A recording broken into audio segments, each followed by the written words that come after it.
for hosting this, for conducting this debate, and to Shishir, to my colleague, which is also a friend.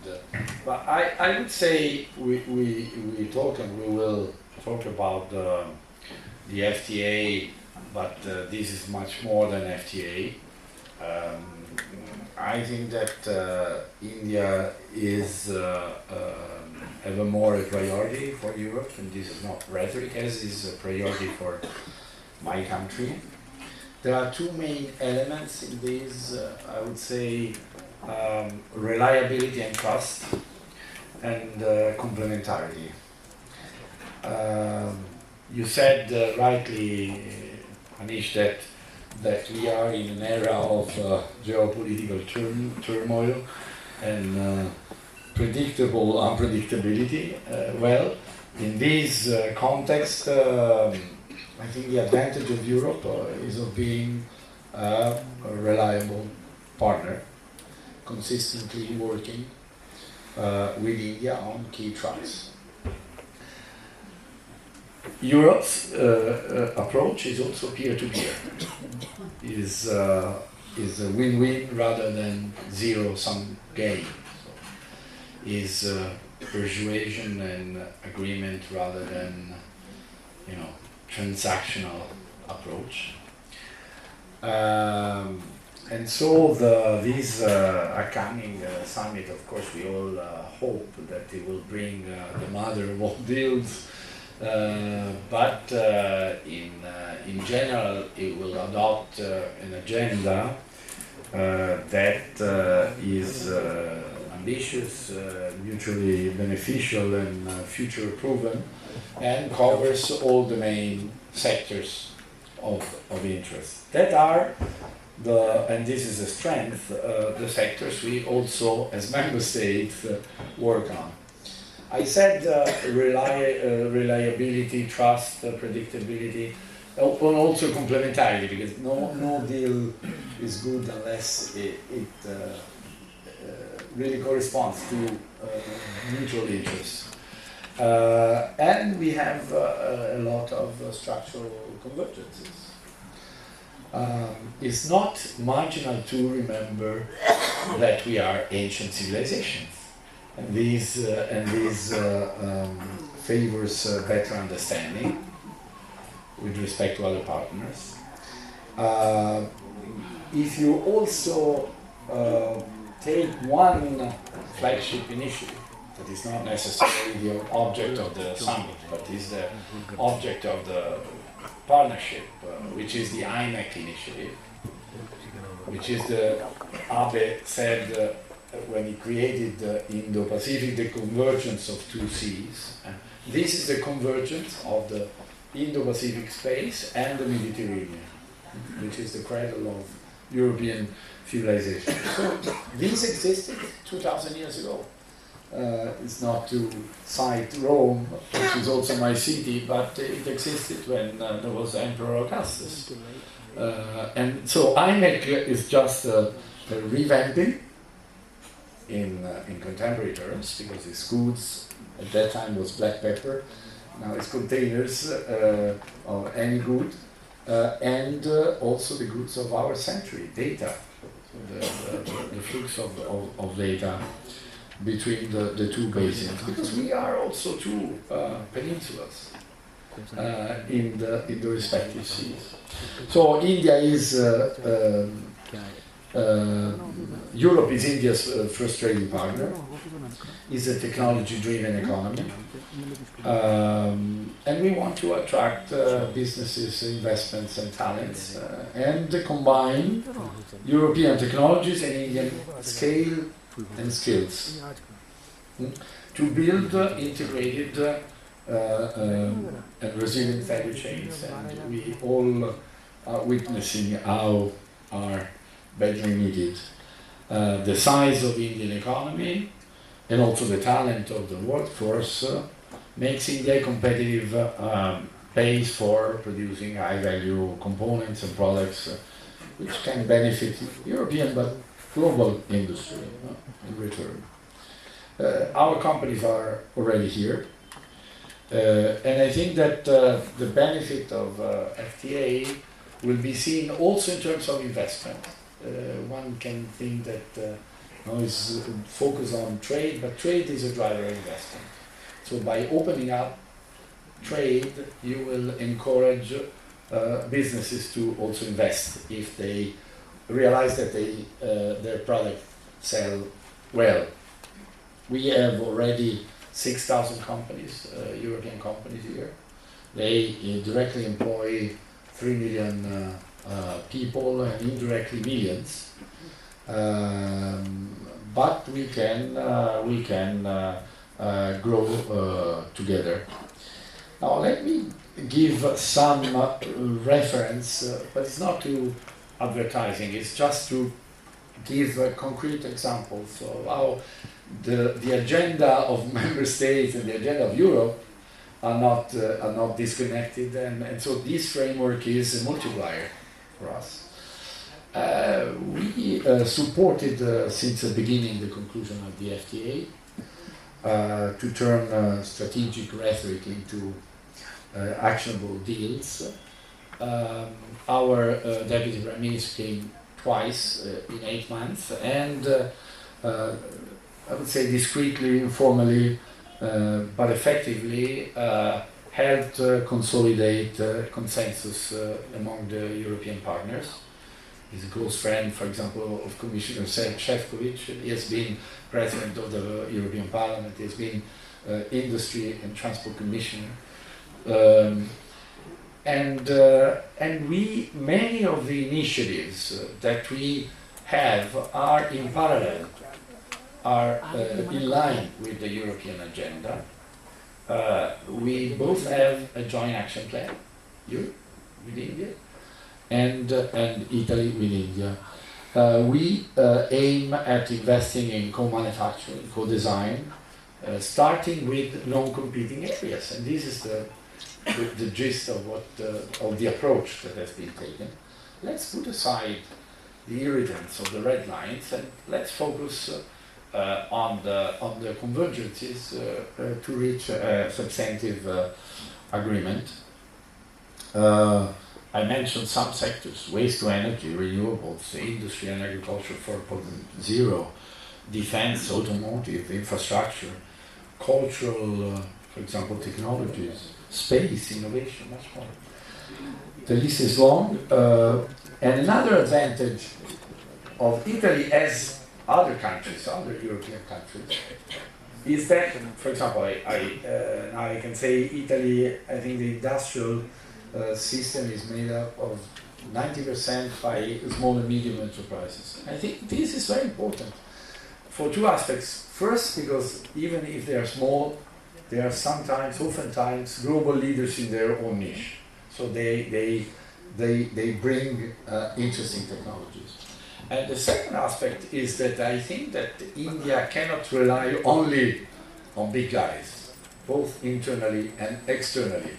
I mean, the conglomerates we all know here at home, but also, the Google, Meta announcing, which is very good. But to have an effective, inclusive economy, a trickle-down effect, you need also the experience of small and medium enterprises. We have some 800 companies here. We set a goal of 20 billion by the end of 2029. We set some financial tools. I think that finance is also very important to support this movement in both directions, and that's why we started a dialogue between the stock exchanges, investment funds, innovation funds, to nurture this. We see a lot of margins for many, and by so doing I can just mention some of the sectors object of the agenda, the European India agenda, for example, circular economy, waste to energy. We have a working group on food processing because precision agriculture, for example, methods to find food waste, to establish a cold chain are very much needed. We support in the green area, let's say, initiatives. We all support initiatives. I speak on behalf of Italy. For example, in International Solar Alliance, we finance some energy centers in sub-Saharan Africa.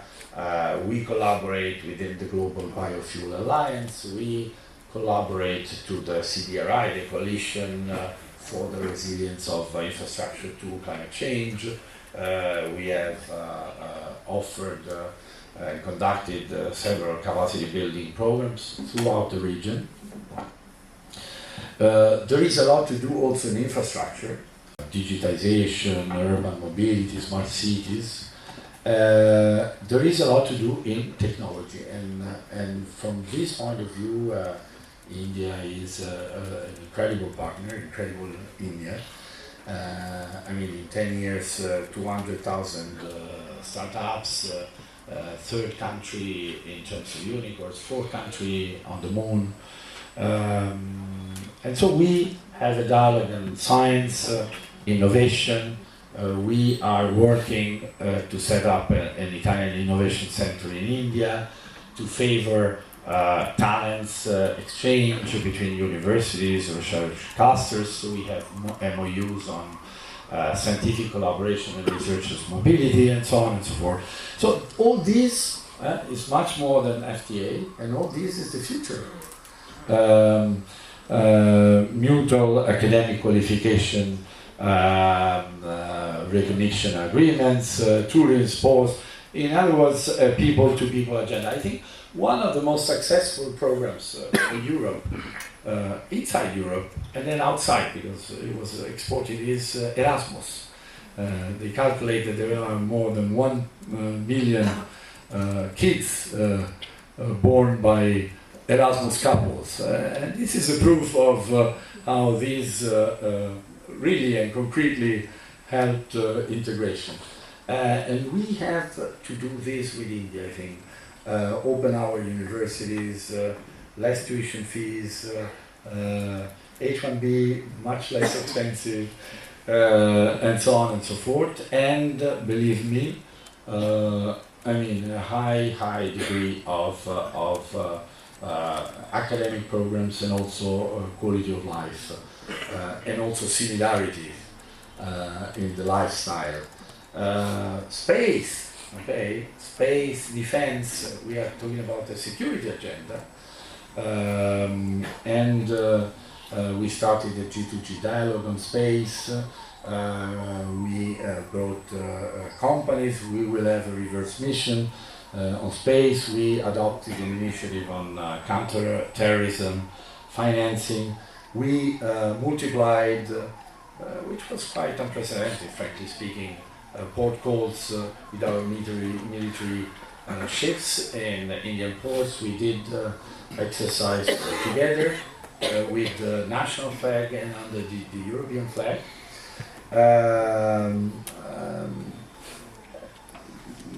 We, as I said, are natural partners, Augustus, of the IMEC initiative. And yes, there are geopolitical complications, but for example, we will have an initiative mobilizing the private sector of all the countries along the corridor. We are starting procedures to and facilitate B2B in sectors like logistics, digital energy. An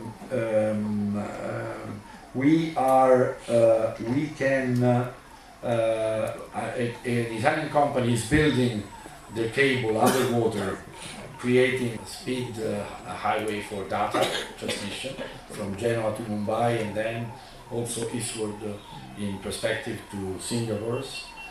We can work together, and this, once again, I'm giving examples from the Italian perspective, and all I'm saying applies to Europe. we should and we can work more in Africa together, because there are other actors. For example, Italy has it's called Mattei Plan. Mattei was the chair of ENI, the oil and gas giant, that in the 60s had established peer-to-peer relationship with the providers in Africa, not the colonizing attitude as the American Seven Sisters, the big companies. And so we chose this symbol to mean a cooperation framework based on a peer-to-peer approach, worth around, on our side, 8 billion euro, to create partnerships in all sectors, education, agriculture, energy, biotechnology, and much more. And I think India and Italy, but India and Europe should collaborate much more in Africa. You are the flag bearer of the Global South. We have, and the summit will also touch upon that with an MOU on mobility. We have, for example, Italy has a bilateral, as other member states, a bilateral MOU on mobility. This is a great opportunity. It's an opportunity for a country that has wonderful talents, but has between 10 and 12 million that every year knock at the labor market door. So it's not easy to accommodate all of them. And we need, in some sectors, from nurses to engineers. So these are the complementarities. And our relationship is based, to conclude, on a really genuinely strategic complementarity based on reliability, the need to diversify, the need to deepen our understanding based on our ancient past, and also a lot of win-win in the business sector and in the technological sector, which is a powerful engine for, especially for people. Thank you.